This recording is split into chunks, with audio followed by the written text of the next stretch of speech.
Good morning everyone. Thank you for being here.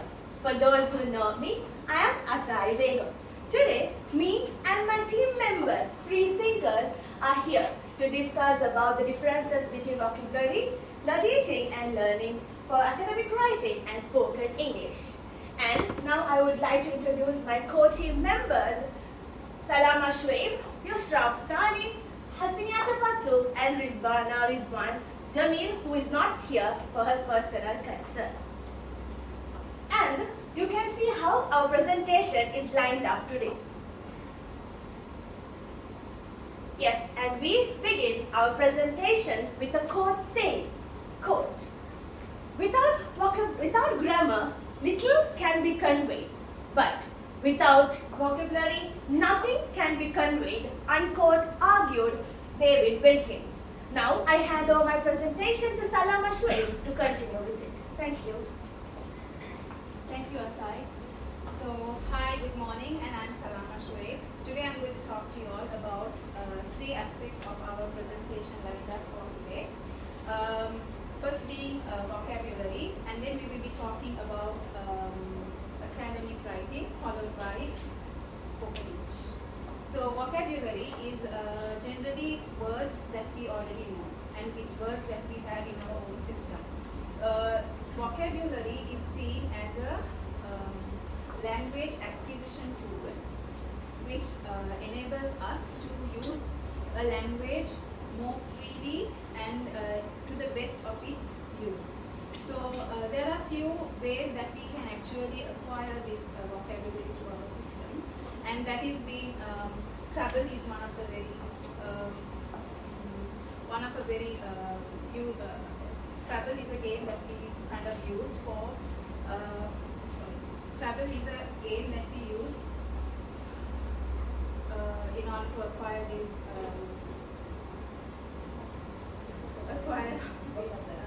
vocabulary. And another form of acquiring vocabulary is a fun game is that where we learn a word a day. So when we learn a word a day, that means that we're going to learn another synonym for that word. So if it's going to be teaching, let's say the word is going to be teaching, we're going to learn another extra word. So that way we're not only adding vocabulary, but we are also going to be using that particular language to the best of its use. Talking about academic writing is more like a very formal source of writing that we use for argumentative discussions. So this is more of a writing that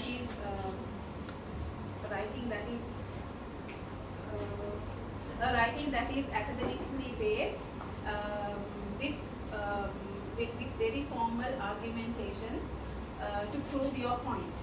And there is a process of how this academic writing works. So we have, when we write an academic writing, we first go on with the pre-writing practice, followed by organization, and thereafter followed by a critical examination with rigid ways of finding out that if you haven't used slang, contractions, making sure that it's formally and ready to be going to a very academic audience. Spoken English is more of an informal mode of expression.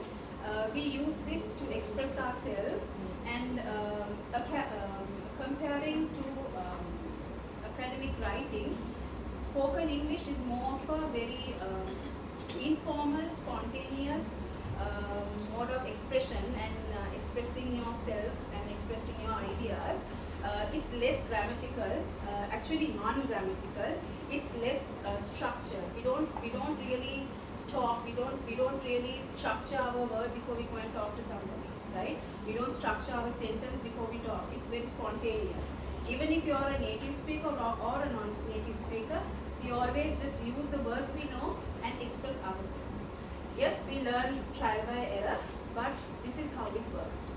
So, having said that, I will give over the stage to Ms. Yusra to follow with the rest of this.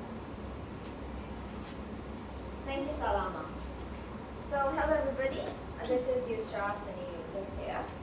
So I'm going to talk about the survey that was conducted by us on the limitations faced when learning or implementing vocabulary for spoken English. So as our answers say here, 52% has given us an answer saying they forget the words they learned, which is why they have a huge barrier to use them in spoken English. And we have around 12% who say they're very scared with their vocabulary. Some are very afraid to use words in front of people because they're scared that they might pronounce it wrong. And they also say that they have lack of knowledge in vocabulary. So these are the main three answers we're going to focus on today. And we will be talking about how we could overcome these limitations in further slides. So until then, I would like Aisha to take over to discuss about the upcoming survey. Yes, Yusra. The way Yusra said, Yusra spoke about the spoken English. Same way when we conducted the survey on academic purposes, there were three main answers which we got.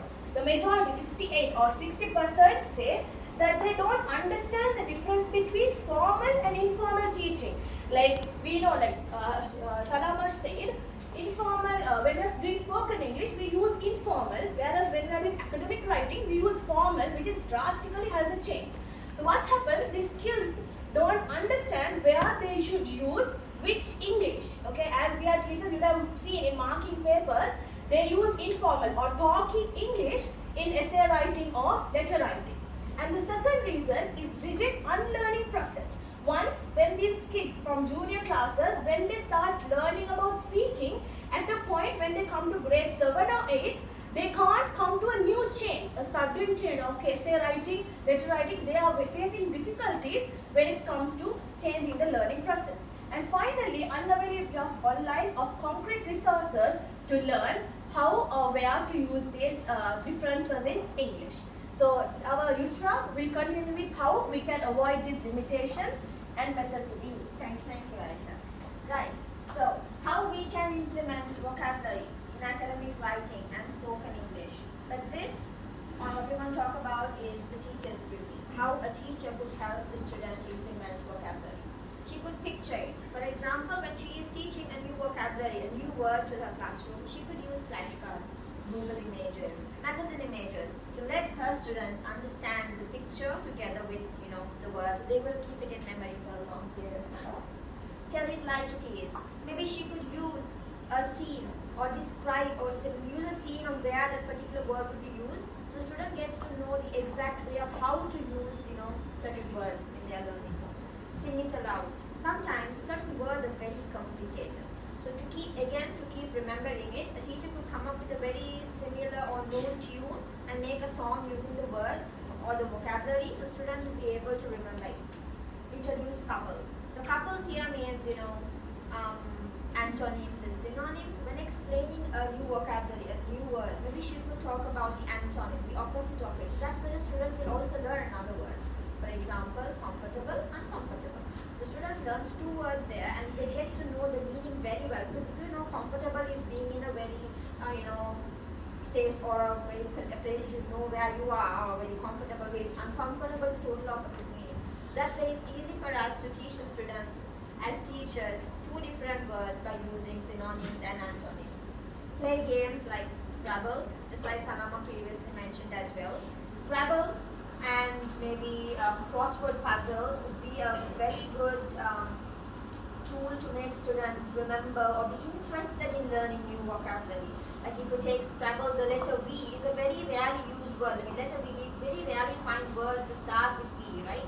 But in Scrabble, it gives us around 8 points if I'm not wrong, right? So students try to go into the thesaurus, the dictionaries, to look into more words, to make something with the letter V to get more points. That will help them or make them more interested in learning new words. Right. Moving on how a learner could implement vocabulary in his or her spoken English and academic writing. By developing a reading habit, reading magazines, newspapers, books, whatever it is, even online resources, will help them to come across a lot of new words which they will immediately be able to acquire while they learn, and they'll also know when and where to use. So as learners, it's one of the greatest tools they could go for. Familiarize with the dictionary and thesaurus. The dictionary and thesaurus has a lot of synonyms and also opposites. So students, while they use it, or maybe learners, when they use it, they'll try to come across different words that they might not have known, and to let them learn new vocabulary that way. It's one of the most effective ways as well.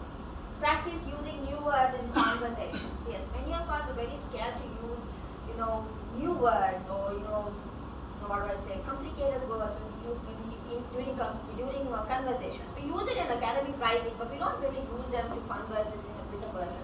Maybe they should come across, nice words and try to use them in their conversations to make them understand and, remember the words better.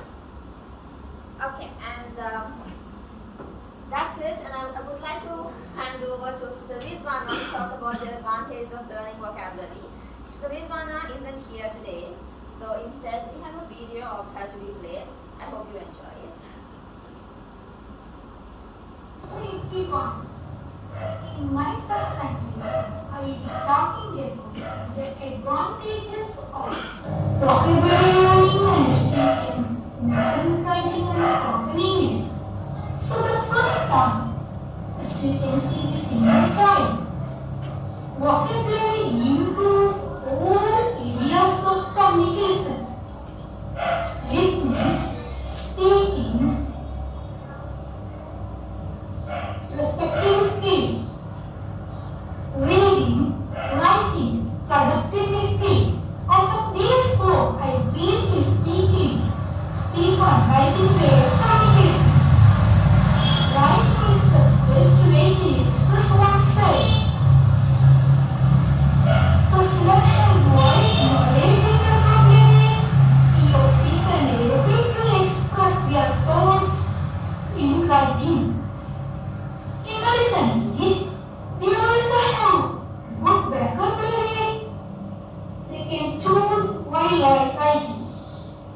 Also be very confident. Second point, increase ability to think out of the box. The student has more wide knowledge and vocabulary. They can think and communicate, put up ideas that help think. It helps to be smart. Next, more chances of career and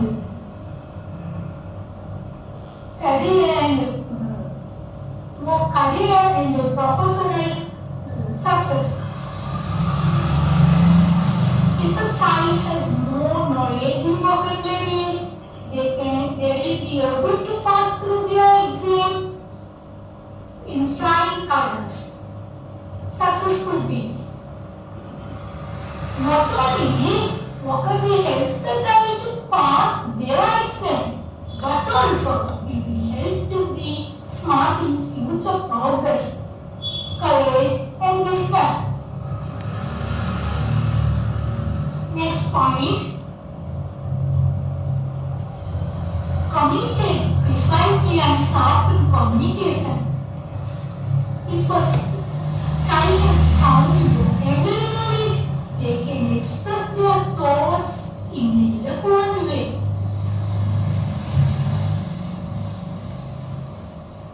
Communicating.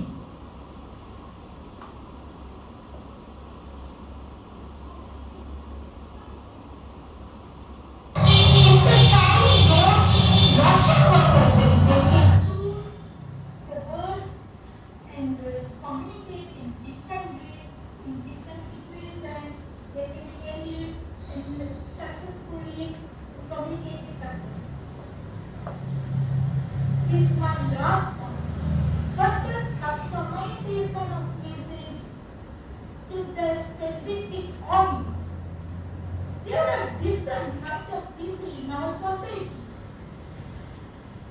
Teachers, students, parents, elders, youngers, peers. If a child has more vocabulary knowledge, they can choose the word to speak a relevant category of people, and they can keep the bond with good way. Take the service.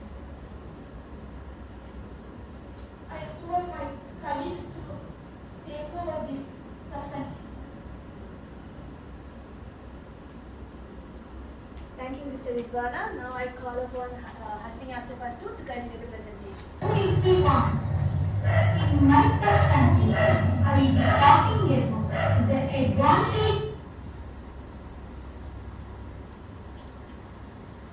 Thank you, Aisha. And hello everyone. I'm Hasini Aptapattu here, and today I'm going to talk about differences between spoken English and written language. So, there are a number of differences between spoken English and written language. As example, they can characterize spoken language as quite informal, colloquial, and unstructured. Furthermore, spoken English often takes the conversation between the ordinary speaker. It means spoken English is more impromptu than the written language. So, but on the other hand, written language is more formal, more structured, and it has impersonal meaning. If I go on to the next slide, you can see there are many more differences between spoken English and academic writing.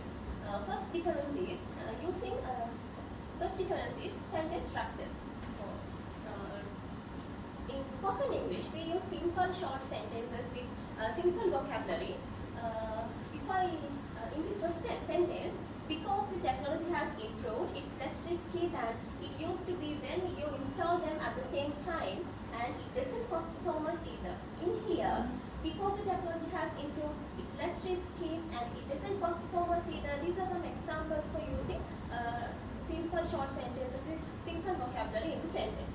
But in academic writing, we use complex sentences with proper grammar and better vocabulary than the spoken English.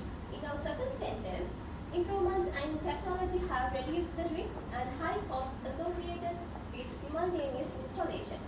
In here, you can see the second sentence has a proper structure and proper grammar, and its vocabulary also more precious and more formal. The second difference is organization. In our second sentence, you can see it's more formal and it has proper structure with proper grammar structures and vocabulary also formal. Because of that, academic writing is more organized than the spoken English. And third difference is when we speak, we normally use gestures, nods, body movements, stress, intonations, pose. These things we generally use them. So, if I read the first sentence like, because the technology has improved, it's less risky than it used to be when you install them at the same time, and it doesn't cost so much either. So, when I read this sentence, I have used stress and pause. Spoken English is more rhythm, and in difference of speaking together with gestures, nods, body movements, because of those things are based on the mental thoughts and the interactions with the others. But in academic writing, we never use these things. So academic writing, I think academic writing flows freely without any glitches.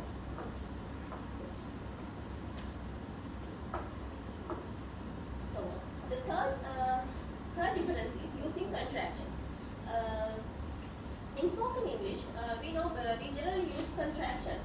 In our third sentence, whenever I visited there before, I ended up feeling that it would be fertile if I tried to do anything more.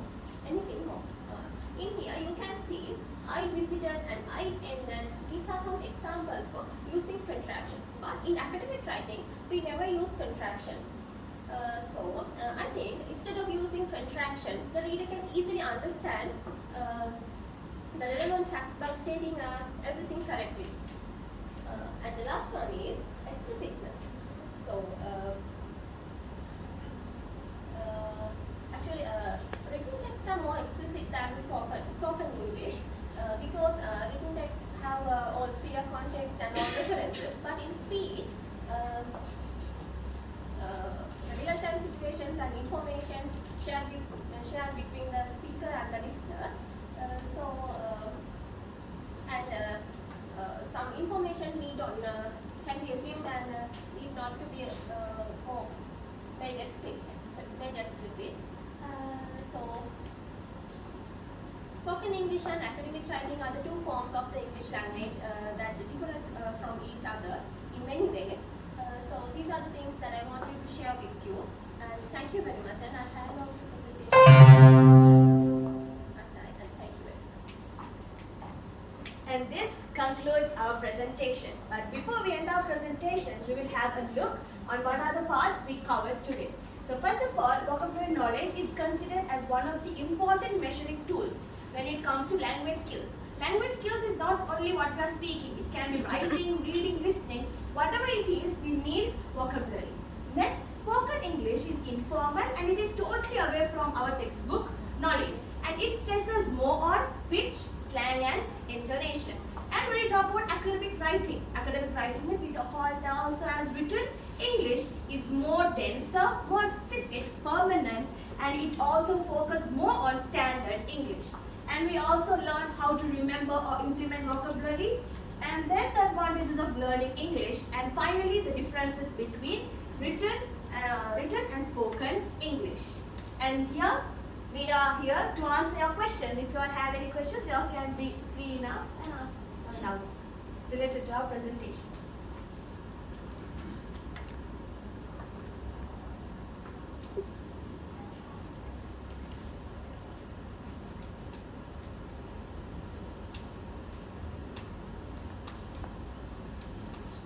Okay, so that concludes our presentation. I have a question. Can you tell me why did you select this particular topic apart from all the other topics? We found this topic more interesting, sir, and we thought it would be easy for us to talk about this topic.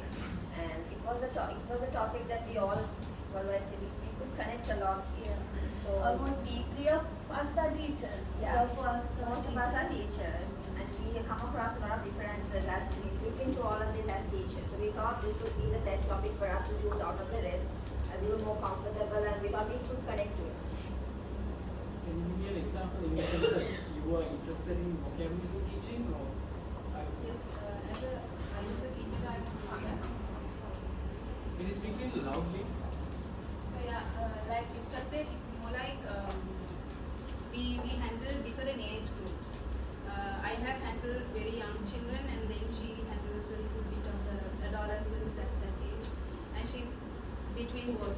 So we kind of see kids coming from different various backgrounds, and we saw how vocabulary, giving importance to it can really help these kids achieve more than what they actually think.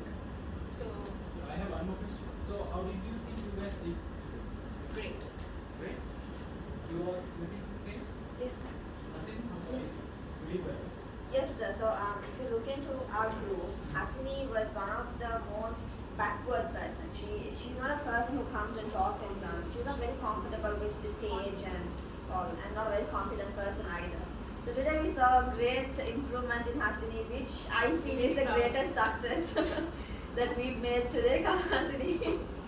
So yeah, so we've done well. We've done our best. We've given our best.